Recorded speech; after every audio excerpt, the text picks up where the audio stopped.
Hello प्यारे बच्चों, कैसे आप सभी लोग। चलिए, उम्मीद करता हूँ आप सभी लोग अच्छे होंगे। तो आज की क्लास में हम लोग देखने वाले हैं यूक्लिड विभाजन एल्गोरिदम, जो कि 10वीं क्लास से संबंधित है, चैप्टर नंबर 1 से। क्या कहता है यूक्लिड विभाजन एल्गोरिदम, इस पर खास ध्यान देंगे आप। कहता है भाज्य बराबर भाजक गुने भागफल प्लस शेषफल प्लस शेषफल। ये आपका हो गया फार्मूला, इसके द्वारा मिलता है, जिसको शॉर्टकट में अगर लिखा जाए तो ए बराबर बी इंटू क्यू और प्लस क्या जी आर कह सकते हैं। जहाँ पे ध्यान रखिएगा, सबसे महत्वपूर्ण बात, जो आर का मान होता है बच्चों 0 के बराबर आता है या 0 से बड़ा आता है, लेकिन बी से हमेशा छोटा आता है। इसको हम ऐसे लिख सकते हैं कि शेषफल का मान जो आएगा 0 के बराबर आएगा या तो बड़ा आएगा। शेषफल का मान 0 के बराबर आएगा या 0 से क्या आएगा, बड़ा आएगा। लेकिन शेषफल का मान भाजक से हमेशा छोटा आता है। शेषफल का मान भाजक से हमेशा छोटा आता है। अब उदाहरण के रूप में अगर हम देखना चाहें तो थोड़ा एक और पहले इसको लिख सकते हैं। आप जानते हैं कि भाग के रूप में जब नॉर्मल लिखते हैं तो यहाँ भाज्य होता है, यहाँ भाजक होता है, यहाँ शेष भागफल होता है,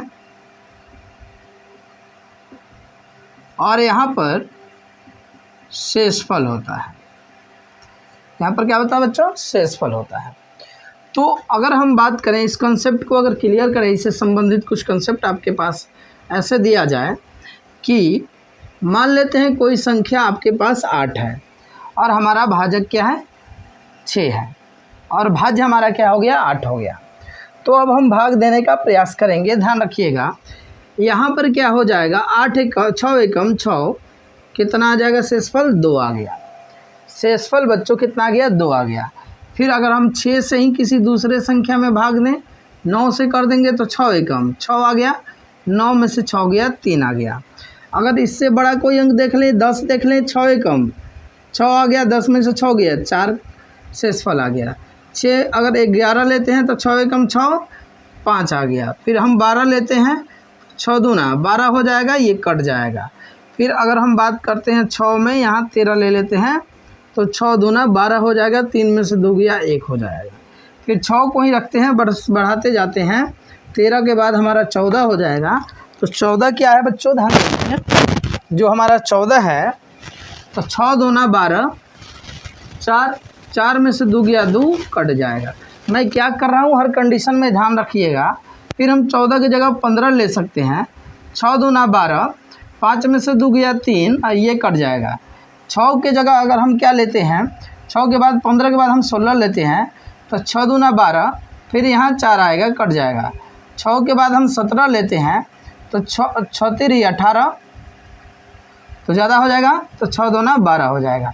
12 में से 17 में से 12 गया, 5 हो जाएगा। फिर हम आगे लेते हैं 18, तो क्या हो जाएगा, ध्यान रखिएगा, 6 3 18, कट गया, पूरा शेषफल 0 आ गया। तो कहने का अर्थ ये हुआ कि जब भाजक हमने, आप नीचे लिख सकते हैं, इतना लिखने के बाद आप इसके नीचे लिखिएगा, जब भाजक बराबर हमने क्या लिया, 6 लिया। भाजक हमने क्या लिया प्यारे बच्चों, भाजक हमने 6 लिया। इन दैट कंडीशन, इस कंडीशन में आपको क्या मिलता है, ध्यान रखिएगा। जब भाजक आपने 6 लिया तो भाजक हमने 6 लिया, शेषफल कितना आया, हमारा शेषफल जो आ रहा है उसको लिखते जाएंगे। यहाँ पे हमारा शेषफल 2 आया, यहाँ शेषफल कितना आ गया, 3 आ गया। शेषफल कितना आ गया, 4 आ गया। शेषफल कितना आ गया, 5 आ गया। फिर शेषफल एक और यहाँ पे क्या आ गया, कुछ नहीं तो 0 आ गया। फिर शेषफल यहाँ पर क्या आ गया बच्चों, 1 आ गया। यहाँ शेषफल कितना आ गया, 2 आ गया। फिर शेषफल कितना आ गया, 3 आ गया। फिर शेषफल कितना आ गया, 4 5 और 0 आ गया, 4 5 और 0 आ गया। अब ध्यान दीजिए, बार बार जो आया मैं लिखा हूँ, लेकिन इसमें क्या क्या आया है 1 2 3 4 5 और 0 आया है। तो हम सीधे देख सकते हैं कि यहाँ जो शेषफल आया है बच्चों 0 आया है, शेषफल 1 आया है, शेषफल 2 आया है, शेषफल 3 आया है और शेषफल 4 आया है और शेषफल 5 आया है। लेकिन किसी भी कंडीशन में शेषफल 6 नहीं आया है। कब? जब हम भाजक 6 लेंगे तो शेषफल का मान 0 1 2 3 4 5 तक आएगा, 6 नहीं आएगा। इतना ध्यान रखिएगा। उसी प्रकार से जब अगर आपसे कोई क्वेश्चन कह दें कि यदि हम भाजक जो है हम 8 ले लेंगे तो शेषफल क्या क्या आएगा बच्चों? शेषफल आएगा 0 1 2 3 4 5 6 और 7 तक आएगा। यहाँ पे हमने वही बात को समझाया था कि शेषफल का मान, चलिए अब हम इसे मिटाते हैं, आप लिख लीजिएगा और नीचे यह लिखने का प्रयास कीजिएगा। अभी इतना लिख लिया, अब इसको थोड़ा यहाँ ध्यान से समझिएगा। हम यही बात समझाने का प्रयास आपसे कर रहे हैं कि ये बताइए शेषफल आपका कितना आ गया? शेषफल आपका आ गया 0 1 2 3 4 और 5 आया, जबकि हमने भाजक क्या लिया था? 6 लिया था। तो आप बताइए, मैंने आपको क्या कहा था कि जितना भी आप भाजक लेंगे शेषफल का मान भाजक से छोटा आएगा। तो भाजक आपने यहाँ पर अभी जितना भाग दिया उसमें क्या लिया बच्चों? मैंने 6 लिया, लेकिन शेषफल कितना आया? 0 1 2 3 4 5 आया। यानी हमेशा शेषफल भाजक से छोटा आता है, बड़ा नहीं आता है। दूसरी बात मैंने बोला कि शेषफल का जो मान होगा, शेषफल का मान 0 के बराबर होगा, 0 के बराबर होगा या 0 से बड़ा होगा। बच्चों शेषफल का मान 0 के बराबर होगा या 0 से क्या होगा? बड़ा होगा। इन दैट कंडीशन आप देखिए 0 है तो 0 के बराबर लिया, और 1 2 3 4 5 जो 0 से बड़ा है लेकिन 6 से क्या है? छोटा है। इस तरह से हम ये समझ गए कि जब भी आप जितना भी भाजक लेंगे, जैसे मान लेते हैं कि अगर मैं भाजक कोई भी संख्या हो और उस संख्या में हम भाजक 7 बनाते हैं, और भाजक जब हमारा 7 होगा तो हमारा शेषफल क्या क्या हो सकता है, आप इस पर ध्यान दीजिएगा। जब भाजक 7 होगा तो बच्चों शेषफल हमारा 0 हो सकता है, 1 हो सकता है, 2 हो सकता है, 3 4 5 और 6 हो सकता है, लेकिन 7 नहीं होगा, 8 नहीं होगा, 9 नहीं होगा। यह किस एल्गोरिदम के द्वारा साबित होता है? यूक्लिड विभाजन एल्गोरिदम के द्वारा साबित होता है कि जब भी हमारा भाजक हमारा अगर कुछ लिया जाता है तो शेषफल हमेशा उससे छोटा और 0 के बराबर तक आ सकता है।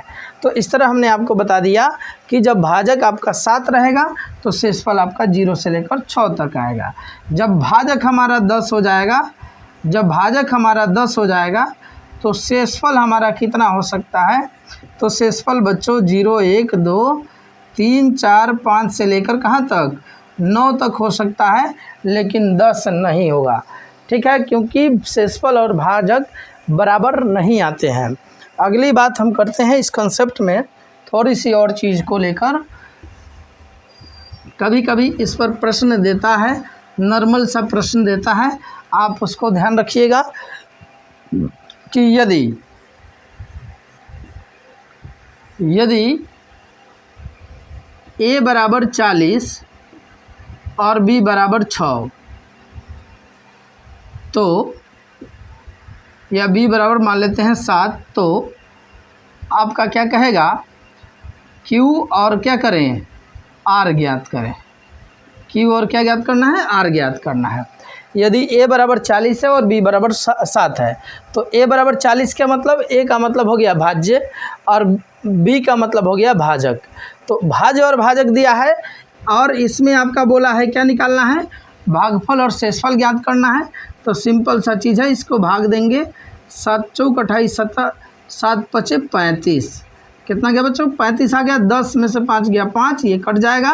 अब हमने देखा कि यहाँ पर भाजक हमारा 7 था, भाज्य हमारा कितना था बच्चों?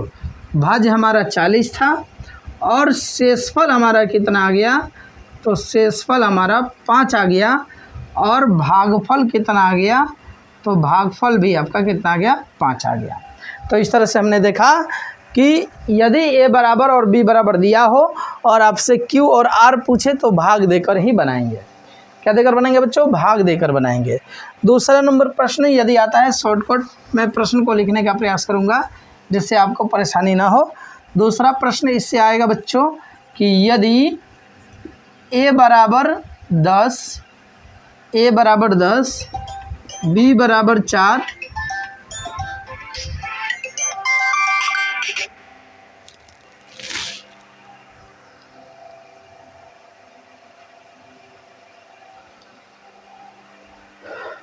चलिए तो देखते हैं यहाँ पर ए बराबर जो आपका 10 दिया है, बी बराबर 4 दिया है और क्यू बराबर 2 दिया है, तो आर का मान पूछेगा।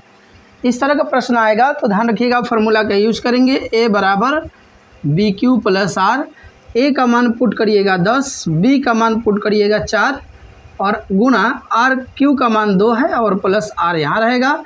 10 का 10 रहेगा, 4 दूना 8 और प्लस आर, तो 10 ये प्लस में इधर जाएगा तो -8 आर, तो आर बराबर 2 हो जाएगा। इस तरह के छोटे छोटे प्रश्न आते हैं, इससे संबंधित आप बनाइएगा। नेक्स्ट वीडियो में आपको मैं बताऊंगा कि इस मेथड से एचसीएफ कैसे ज्ञात किया जाता है, तो उसके लिए आप तैयार रहिए नेक्स्ट वीडियो के लिए। तो नेक्स्ट वीडियो में आप ज़रूर मिलिए जिसमें हम लोग सीखेंगे एचसीएफ कैसे ज्ञात किया जाता है। Okay, thank you.